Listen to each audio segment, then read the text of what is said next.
Hey, thanks for tuning in. This is the Week 1 recap of the Bloody Turf and Broken Teeth League. So, interesting week. For sure. Yeah, I'm Complacent Badger, and I'm back here with Sierra Kilo, and we're going to give you a quick recap of what happened, and then maybe speculate on what's going to happen later on. So, first of all, what game do you think stuck out the most?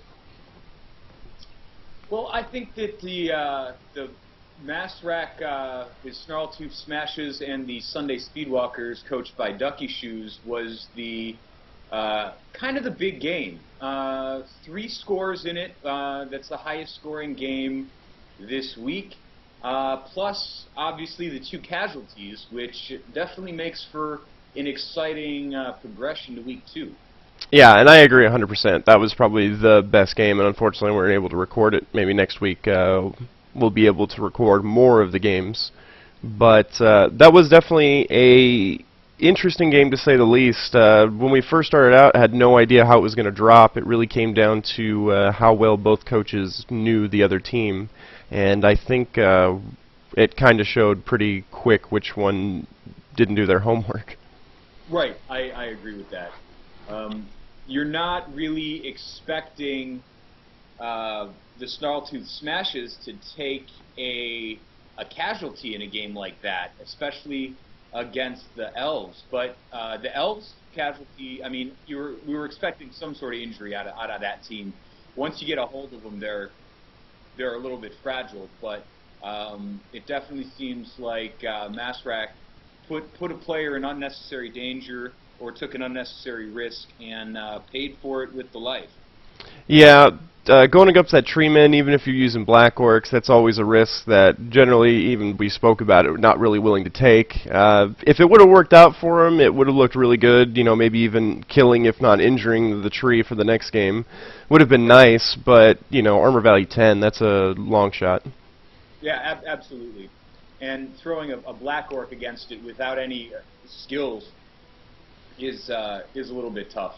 Having the armor value of 9 is pretty good, but when you're going up against the big guys, that doesn't always matter. And because we don't actually have the replay of it, I can't speak exactly to the situation, but you really need to put, you know, 2 or 3 guys on one tree man if you want to effectively manage that player, and you're losing 3 players to the field. So, you know, my personal move with that is to kind of get out of the way, or leave one person there as a sacrifice just to keep him from moving around too much. But maybe that was the technique that he was using, and it just didn't work out the way he hoped. Yeah, he was giving me a recap, or rather, he was giving me updates during the game, so I had at least a idea of what was going on. And what I assumed was he kept his 3 Black Orcs on the line, which, personal opinion, I would have probably put 3 linemen on the line against that tree and left the Black Orcs to maybe be front line on the wings. Yeah, that's normally my strategy too with my team, is that you use the linemen on the line. I mean, the directions are in the name there. Yeah. And use the other folks for a little more tactical. If you're going to pay all that extra money, you know, for that character, then you're gonna, you know, protect them a little bit more and use them more for the purpose that they're intended. Yeah, and not to downplay what Ducky Shoes was able to do. 2 touchdowns in a game, I mean, and she got close to a third. She actually almost scored her first touchdown in the first half, but the ball was held right almost at the goal line right before the turn of the half. So a potential of 3, a definite 2, that's unprecedented in the league so far. Obviously the only elf team makes it a little bit easier, but I think she played her team well. Yeah, absolutely. And, you know, not to count out Massrack, he was able to score in the first half and hold the Elves in the first half, going into the half 1-0, which is a pretty impressive feat. I don't think my team could have done it.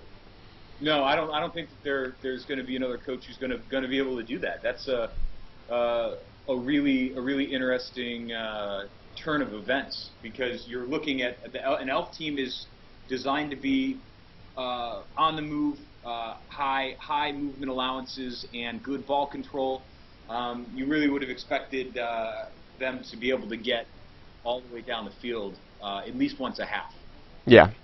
And let's switch gears. Let's see if we can talk about the Crazy 8 versus the Iron Beer Bellies game.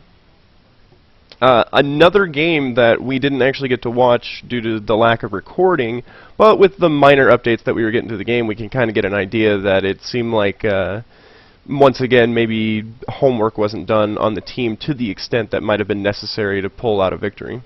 Yeah, I agree. It did seem to be pretty one-sided. I looked at the results and noticed that the Crazy Eights didn't get any star player points during the match. The only star player points they got was the 5 for MVP, while the Beer Bellies actually had a runner that leveled up. Yeah, 2 touchdowns on the runner. I mean, you can see that in the, I believe it was 78 rushing yards that the Iron Beer Bellies got, which I assume to all be attributed to the Ulrim, their runner. Right. The Crazy Eights just didn't seem to have any ball control. 78 rushing yards, I believe, or sorry, 17 rushing yards, which probably wasn't enough to get out of their half. It could be attributed, we all know that the Flying Coconuts have good rolls, single die tackles, whatnot, but if I would have watched the game, I would assume that Frenzy came into a huge effect. Yep, I would definitely agree with that. Alright, for your game, against the Umbrella Corporation, Nordic Kneecappers, since I watched the entire game, I didn't have any audio, but I was able to watch what was going on. It seemed like it was a pretty straightforward game, nothing too crazy happened. No, it was pretty much as to be expected. I definitely made a mistake and lost a third touchdown because of, well, a little bit of unluckiness where I tackled the ball carrier, his ball carrier, and toward the end of the match, and the ball happened to bounce into the hands of a player who had already moved that turn. So he was he had surrounded by 2 other characters who had the movement allowance to take it to the end zone. But that was just unfortunate. Yeah, and that happens all the time. I absolutely hate that, but it happens. Yep, of the 3 guys, that's the guy who decides to hold on to it instead of just bouncing away. Yep. But let's see. I have a lineman that leveled up. I put tackle on him. Umbrella Corporation lost 2 thralls. He ended up rolling a lot more bloodlust than I expected him to. Yeah, it seemed like that was pretty prevalent. 1 out of 6, but would you say he probably got maybe at least 1 every 4 turns? I would absolutely agree with that. I think that I'm not trying to think here, but I can't recall that maybe 1 or 2 turns through the entire game where at least one of his 3 vampires didn't go bloodlust. I think that there may have been 1 that went every turn. And that's just unfortunate. Right, absolutely. And he wasn't throwing too many. His dice weren't working in his favor, especially against my team, which was heavy on the block. Yeah. So, but he lost 1 thrall to the bloodlust, where one of the vampires injured him, and one of my werewolves ripped the jawbone out of one of the thralls. So he's got 2 thralls that are missing next game. Yeah, and that just happens. Thralls are a little bit on the weaker side, but you know he'll get the loners. It'll be fine. For the last game was my game, Pitch Doctors against Exactly as Planned. Did you get a chance to watch that one? I unfortunately didn't yet. Okay. Well, with that one, I think that one came mostly down to inexperience on the other side. He's brand new. It was his 2nd game ever. So being the 1st game in the league, 2nd game ever, he made some new mistakes, pushing into an area to block his routes for his runners and making his dodge rolls worse to try to score. He could have had a touchdown in the first half, but it just didn't happen that way because of his pushing. I had an explosive opening drive, actually like knocking out and stunning about 3 to 4 players all in the same drive with my secret weapons. Scored within 3 turns, and then lost a lot of steam, obviously, because of all the secret weapons going off the field. But Right. I was doing fairly well holding him, and then he badly hurt my troll one of my trolls. I believe it was Orderly Dum Dum, and the regeneration roll failed, so he was out. And then from there, it was just kind of trying to hang on for dear life. And I did hold him to 1-1. He only got one touchdown at the second, or rather, his last turn of the game. Excellent. Okay, so I guess that's a good time. Let's start it off right with looking at the rising stars. As we mentioned before, you had a level up, Kled Nordic Sun. Yeah, and that's kind of unexpected in the first week for a lineman, but I knew that my runner was going to be the kind of star player point hog for the season. So I actually had a throw to a lineman and had the lineman take the touchdown on my first drive. Yep. Plus a couple of injuries, and it worked out pretty well overall for me. So I'm excited to have one guy with tackle on the field. I think that's gonna help with control later, especially when you look at some of the other teams we're gonna have to play later.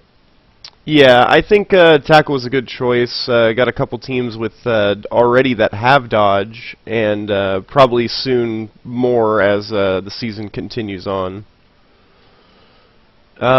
For the only other one that leveled was part of the Iron Beer Bellies, Ulrim, the runner. Those 2 touchdowns obviously got him his 6 for level 2.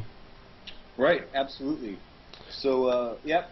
So the runners there have general, and we talked about this, they have Passing. Passing, that's correct.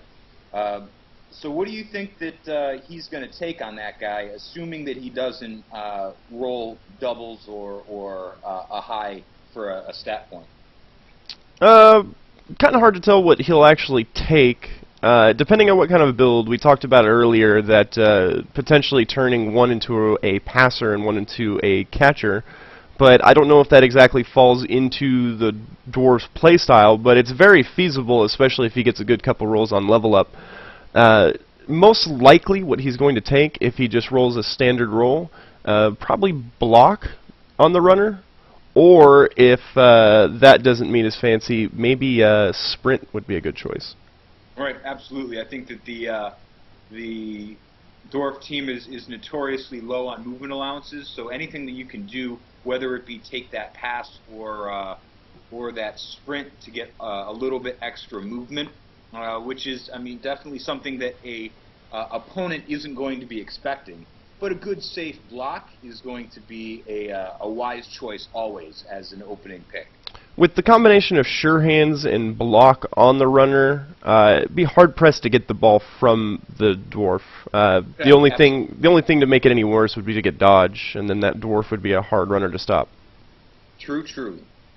Alright, for the damage report, we'll look at the injuries that were sustained. Exactly as planned, I actually caused one of his Chaos Warriors, Kamon Ashe Pyoshi, to miss the next game. Yeah, that was definitely an interesting occurrence. Yeah, probably one of the most significant injuries of the week because unless he purchases a new player, he's going to be getting a Beastman instead of that Chaos Warrior as a mercenary, so that definitely weakens his team just a bit. Yeah, absolutely, and it'll definitely, it's a pretty big impact to his overall team value. Yeah, and so he might get some inducements that might work out in his favor. Right, absolutely. For the Umbrella Corporation, we have both Chris and Claire Redfield missing next game.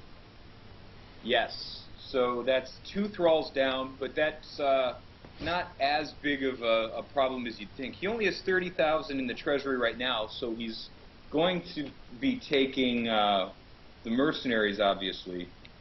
Yeah, and that's going to be a no doubt of what happens. Moving to the Butcher's Bill, we actually, for opening week, had a pretty heinous amount of casualties. Yeah. We talked about most of them earlier, the Sunday Speedwalkers losing a catcher. Fortunately, it wasn't the one that actually made any star player points, so not too bad.